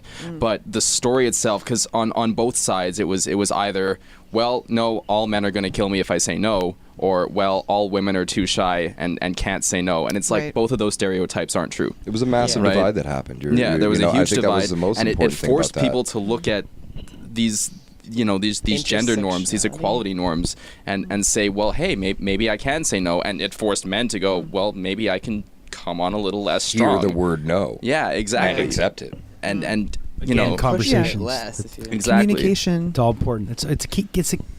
Communication is the key to everything. Yeah. And more talking, more education, less ignorance. Yeah. Maybe some guys don't know that. I mean, for all you know, maybe that's how a guy thinks you turn on a woman. Like, maybe that's all he fucking knows. Like, yeah, clearly. Conversations, the porn culture. Yeah, exactly. Well, the porn culture is a whole other thing. I mean, Jesus. Kids growing up watching. I've been like holding that one back hard for the entire time. You know what I mean? Where do you get your information, dude? Like, Because from Pornhub, you're wrong. I had a conversation with a girl recently, and she said she had 2 different lovers. She had one who was a younger guy and one who was older, and she said the younger guy, all he would do was, lights on. Do you like that dick? You like that dick? Like, and then the older one would spend 25 minutes, like seducing her, and she said, she goes, it's amazing the difference, and it's it's how you're brought up, like on where your first experiences are. It's you gotta learn. You gotta be willing to learn in extravagant ways for every walk of life. Here, we're not just talking about relations. To put it nicely, even though I don't like putting things nicely. But I mean, you got to learn how to handle yourself as a human being, and you got to be willing to fuck up all the time. Yeah, and it's again, it's communication. You have to be able to talk to somebody, and you have to not be afraid to say, like, look, this is what I like. What do you like? What are you into? Some of these things should be vetted out a bit before too, and that would definitely fix a lot of these problems. Not jumping into bed with someone right away would help too. I mean, the rape cases, it's a whole different ballgame, but if you're dating someone, and I think it's good to have these conversations before to get a feel for, like, I think age is an important factor to it too, right? Because people go through this kind of like, out of school or in university or in college, they start going through this change of like, now I'm more confident, right? I'm more independent. I'm out from under my parents' wings. I don't have teachers watching me every second, and I can just kind of. And you hear it in their conversations, right? You hear young people, bro, I just fucked this chick, bro. She was so hot, I'm never gonna call her again. Fuck that, I fucked another chick, or you know, on the girl's side. Yeah, that's gonna bite you in the ass one day. And a lot of celebrities blow up at this very crucial, fragile time in their lives, where now it's overconfidence and overconfidence from the celebrity, right?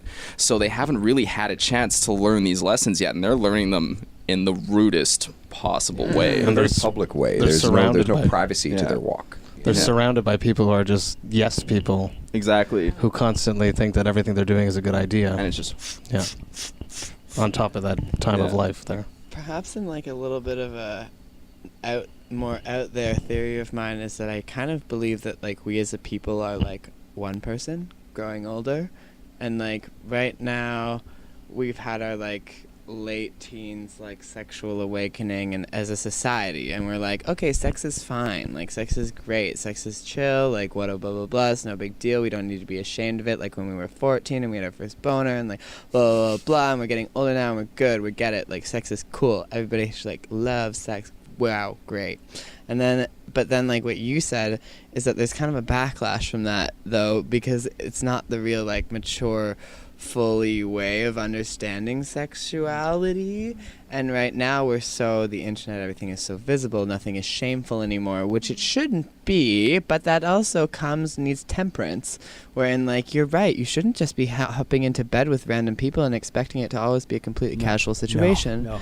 That's ridiculous, because you don't know who you're jumping into bed with, you don't know what they're into, what they're gonna do to you, and what you might do to them, like that's it's just like it's like a really, it reminds me so much of like a society comes to terms, and now we have the internet and we can all see each other. We're all kind of visible as one organism in a way, that like we're growing up and we are kind of getting to the point where it's like, yeah, we just thought it, now we're like, okay, great, it's cool, sex, like yes. And the hive mind mentality is still maturing, oddly enough. We're like not Renaissance, because we would have had to have it before, but like a completely coming into sexuality, and like with homosexuality and transsexuality and all these crazy things that in the 60s people would have been like no. But now we're just like, we kind of went a bit overboard. Like it's kind of going. It's normal. Bit too, it's normal. Like it's like with acting. Like you when you have an actor and you got to break them and you got to make them, they have to get better. They got to break the ceiling, and once they break the ceiling, you can pull them back. Come down. But if they never hit the ceiling, so it's almost better that these things get ridiculously open and everyone's talking, and then we can pull it back a bit. But at least it's gone to a fever pitch where we can pull it back and go, okay, now let's try to put some lines. Let's try to put some regulation in place and like everyone find their moral barometer. We've never done this before. No. We've never had this situation. We've talked about it. So many people have mentioned we've never been able to broadcast like we can now. We've never had a voice like we have now. This is all new, and this is only maybe in the last 15 years. Yeah. So it's a lot of information to process. We have everything thrown at us. So it's going to take a while for the waters to navigate the waters and find where everyone's going to land. It's normal. Yeah. I'm just happy I'm not in high school. Oh my God, same. Me too. Yeah. No, I'm glad I'm not in high school, and I'm glad I'm not with all this technology. So glad. I mean, I got MySpace like for the when was this? When I was like maybe 24 in 2004. But if I had Facebook and things like that in high school, I would be screwed. Like my self-esteem would be out the window. And I had to get dragged into it when I was in high school. Everybody was like, "Oh, you got to do this, you got to do that, you got to do it." I was like, "I don't got to do fucking anything. I don't want to." But then you're on Facebook. Then we start to talk about the idea of conformity. What's going to keep you relevant amongst the people that you have, and that's where that hive mind and that really big social media monster has its importance, but it is also such a scary importance. You know. If I had the choice, if I could do things the old school way where it was just a fucking poster on a goddamn lamppost and still be successful at trying to be a musician or trying to be a reviewer or trying to be a stagehand, whatever I do in my life, I would fucking do it because I fucking hate social media. Yeah. But it has such an importance and it has such a necessity to stay relevant that we're doomed for it. Yeah. I mean, luckily, Maynard's fucking created this persona of fuck social media, but he's been doing this for For years. However Yeah. many years. If we want the culture of music and the culture of art to continue, unfortunately, conformity is a necessity, and thus you have signed off your rights to privacy completely. And the thing is about someone like Maynard too is that he comes off as and it's unfortunate because he has a lot of valid things to say, and he has a lot of things to say that you can disagree with, but he comes off as such an old generation, not willing to accept change, not willing to accept anything new or modern, whether it's good for society or not, right?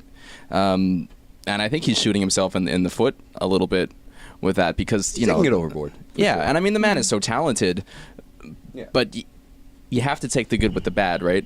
And he's just saying, get rid of it, it's bad. Yeah. Which you can't do that. And the you last can't thing we take need that is kind another of- Danzig. Like, the last thing we need is another Danzig. So, it's a matter of respecting its importance, but also being realistic about what's going to happen from here. I want to be famous. Okay. So you get to see everything about me now. Yeah. That dick pic I took when I was 16 is going to go on the internet. Everybody's going to get to see it. It's just fucking accept it. Perhaps what you said before, it's like we find the lines, and now it's new. So like eventually maybe you won't have to show that dick pic. Really hope so. I mean, you do you. Personally, but I keep like all my family stuff I thought you were going to say it off the first. I internet. keep all my dick pics. Yeah. The family stuff in one Yeah. folder, the dick pic stuff in the other folder. Just hope nobody I opens try- the I wrong try. folder. Listen, man, like, how I get famous is how I get famous. You let me have it, all right? personally, I like the big dick pics. But No, but you keep your. I try to keep my family life as private as possible. Yeah. But I imagine if you're a huge star, you have no control over that. So there's no way that you that's can what made control it my at that house go point. nuts. Like Amy just lost her mind over that. Yeah, you just get over bombarded with people outside your house all the time. But it's like something you have to sign off of when you're famous. It comes with it. And we don't have to be friends with famous people. We can still appreciate them and like their art. We don't have to be friends with them. That's the ultimate point right there. I think we're all kind of hitting the same point here. I think we Yeah. all have the same agreement on where we stand on this, like, letting go of artist music and stuff like that. I think we more so, like, yeah, I think you're saying it. You're saying it when you say, like, we can see them. We don't have to be Separate. their friend. Yeah. We don't have to be their... I just thought of Gene Simmons. Fuck, do I Oh. fucking hate Gene Simmons.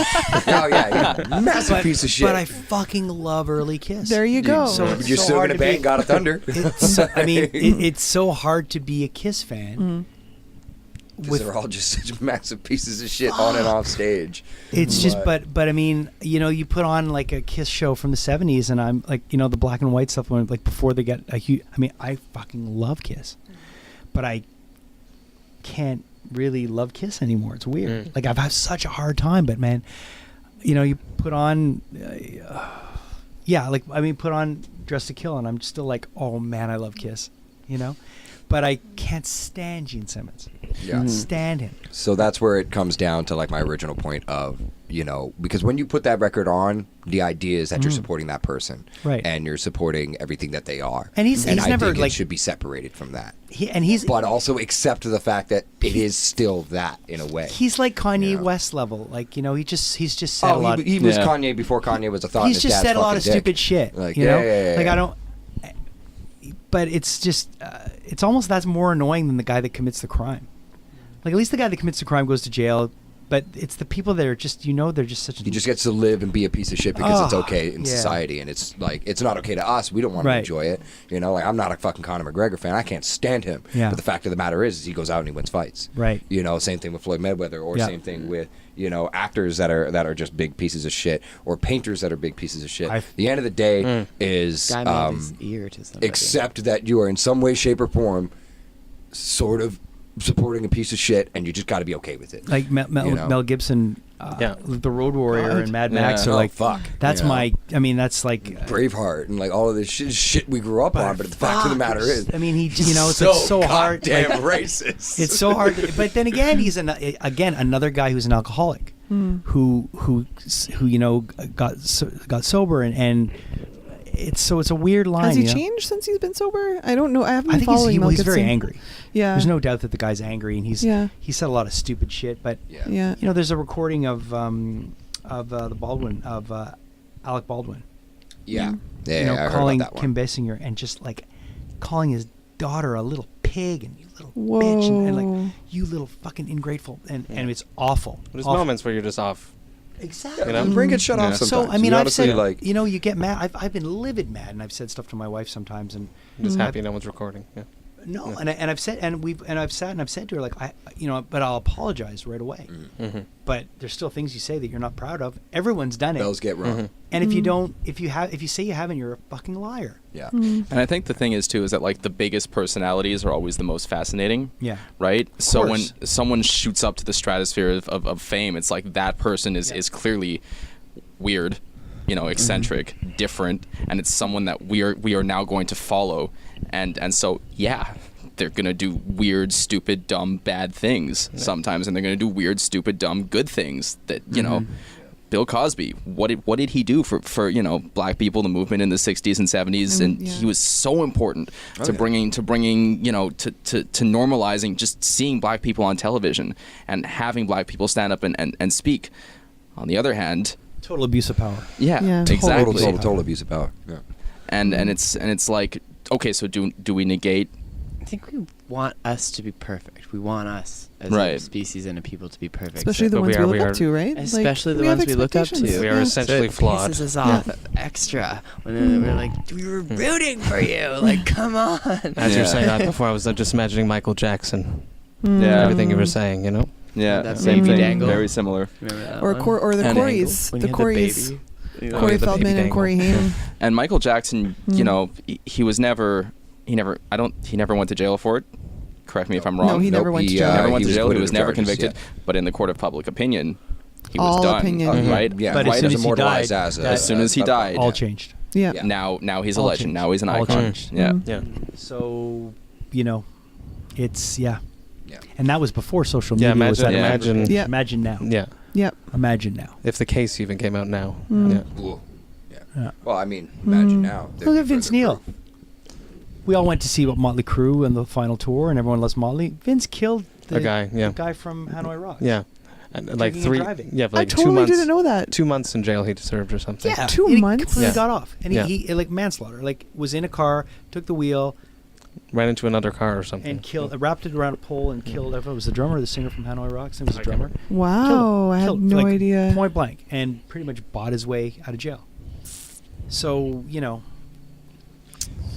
At Wow. the end of the day, it's going to be a personal struggle. It's going to be a personal line that we each individually draw. Yep. And I think what's going to define each individual in the public court of opinion is whether you're willing to just accept your line in silence, or if you're going to try and make everybody else do it with you. Right. And I That's think it. that's exactly what sparked this conversation today, is everybody's inability to let someone else draw their own lines while still defining themselves as a decent person. just remember compassion. Well always, said. Mhm. always Well remember said. compassion. I completely always agree. Remember understanding Mhm. and patience and Mhm. all those loving traits. Just Two let people sides- enjoy shit. Two Yeah. sides to Don't every be story. a dick. Yeah, 2 sides to every story. Because no matter who you follow, no matter who you love, there's something out there that they did Yep. Mm-hmm. that someone can nail you for, or someone can nail them for. So it's Everybody poops. And then we're just Everybody poops. Yeah, exactly. And then we're Everybody just like, why be angry all the time? Like, I'll never understand that. But It's lazy. yeah, Well, a very a rather psychotic but loving friend of mine told me possibly the best quote I've ever heard in my life, and it will ring true with me for the rest of time. Hate corrodes the vessel that carries it. You're going to sit there and you're going to hate things, and you're going to make everybody hate things with you. You're going to live a miserable life, and you will never be able to hold the weight of anything in your world. You never win. You know? no. So, let it all go. Peace and love, man. peace and love, man. That's how I about as roll. much of a hippie as Do you I've want ever to, been. This That's how I Bucketlist roll. moment brought to you Yeah. by the gays. No, just kidding. do you want to close this off, That's Liz? Or? it. Yeah, I think that's a wrap. Anything That's else? a pretty positive way to end off. on. Yeah. Fuck yeah, man. I'm into it. Yeah. I thought this was gonna be so much rain clouds and fighting and stuff. This is So so did I. pleasant. Yeah, But- I think we were all massively scared about it. I but- wasn't. I wasn't scared. I wasn't scared Were for you the scared, record. Matt? I knew no, this I had was going to be I like was this. wary, but I Yeah. Nah. I tested it with a bunch of people I was with there. So Okay. different Yeah. people. No, I Well, it was wasn't a whole scared. tons of preparation. I knew it was No. going to be like this because I know like this group fairly well and the personalities, and I knew it was going to be chill. So I kind of wanted a bit of a spark. I thought there was a couple of people that couldn't make it today that I think would have given that kind of maybe a bit of a Said some spark. shitty things, and we all would have gotten ragingly pissed about it. But It would have turned maybe into a dog not. pile. Maybe not. But I'm happy with the discussion very much. So thank you guys for Thanks for taking having the us. time today Thank on a you. Sunday and doing this. This is amazing. And we are Bucketlist Radio Goes Podcast on camera for the first time. I forgot about those. Yeah. Yeah. I think I turned We that are on screen off. camera. It's gonna be fun to watch those in like fast time and see how many times I fidget. Yeah, Yeah, I one time know. you scratch your Or nuts play is with now my hair. immortalized on the Still, internet. it's like horrible. It's I like picked my nose at Right. least twice. What's that? What? Yeah. Maybe I saw ate you. it. I saw you flick and roll too. But that was Oh, That was to avoid the nom. Okay. We can slow that down and just have it as a blooper reel at the end. Great. any last words before we close? Or we burning desires. Yeah. Anything else? Any personal plugs? Anything? We're done. Yeah. What? So when are the gays playing next? Oh, we are very aloof about our performance schedule. Thank you. Just broke my heart. Fantastic. I think you should look out for the next Heavy Montreal We're playing promo the video next time because you're Jay's in it. stereo. I Oh heard. yeah, that's hilarious. I heard. Yeah. So He took my place at the barbecue. Peter. Yeah, Amazing. I and became he Bucketlist. clearly became Yeah, famous. He's gonna be because very well, I was invited separately because I've been doing all the street team promotion and stuff like that for Heavy and 77. Meaning I'm the flyer bitch, and I've been the flyer bitch As for you have 11 been, years, yeah. dude. It is something I have made There's no peace one with. flyer than the flyer bitch. Yeah, you know. So I go to shows, I hand out pieces of paper, and I make sure you know there's another show happening, even though it's been Nice. shoved down your throat 1,000 times all over the city. Fuck it. You So don't need to be recording this anymore, by the way, Tony. You can you can stop now. I didn't Or get my not. singer off on Bucketlist for roasting my album. Whichever one of you fuckers gave it a 5 out of 10, I'll kill you. Wait, what? wasn't me. That's my one secret agenda, although the gays have many agendas. I was good.